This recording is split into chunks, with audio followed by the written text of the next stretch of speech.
പാശുപതാസ്ത്ര സമ്പാദനത്തിനായി അർജുനൻ പരമശിവനെ ധ്യാനിച്ച് കഠിന തപസ് അനുഷ്ഠിച്ചു.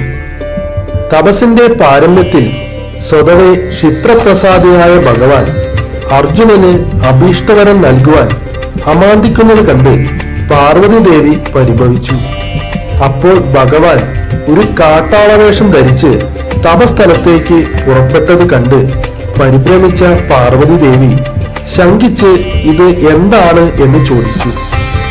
അഹങ്കാരിയായ അർജുനന് ഗർവശമനം വരുത്തിയിട്ട് അല്ലാതെയുള്ള വരദാനം ഫലം ചെയ്യില്ല എന്ന് പരമശിവൻ മറുപടി പറഞ്ഞു. അപകടം എന്തെങ്കിലും സംഭവിച്ചേക്കുമെന്ന് ഭയന്ന് പാർവതി ദേവിയും കാട്ടാളത്തിയുടെ വേഷത്തിൽ കൂടെ കൂടി. ഇങ്ങനെ കാട്ടാള വേഷധാരിയായ പരമശിവനെയാണ് കിരാതമൂർത്തിയായി ആരാധിക്കുന്നത്.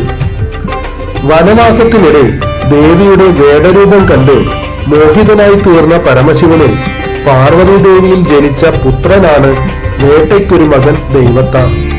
കേരളത്തിലെ പല നമ്പൂതിരി ഗൃഹങ്ങളിലും ശിവനെ കാട്ടാള രൂപത്തിലുള്ള കിരാതമൂർത്തി എന്ന പരദേവതയായി ആരാധിക്കുന്നുണ്ട്.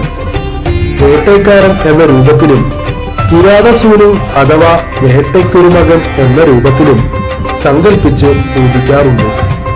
കിരാതമൂർത്തി ഒരു കൈയിൽ വില്ലും മറ്റേ കൈയിൽ അസ്ത്രവും ധരിച്ചാണെങ്കിൽ കിരാതസൂനു അമ്പും വില്ലും ഒരു കൈയിലും മറ്റേ കൈയിൽ ചുരികയുമാണുള്ളത്.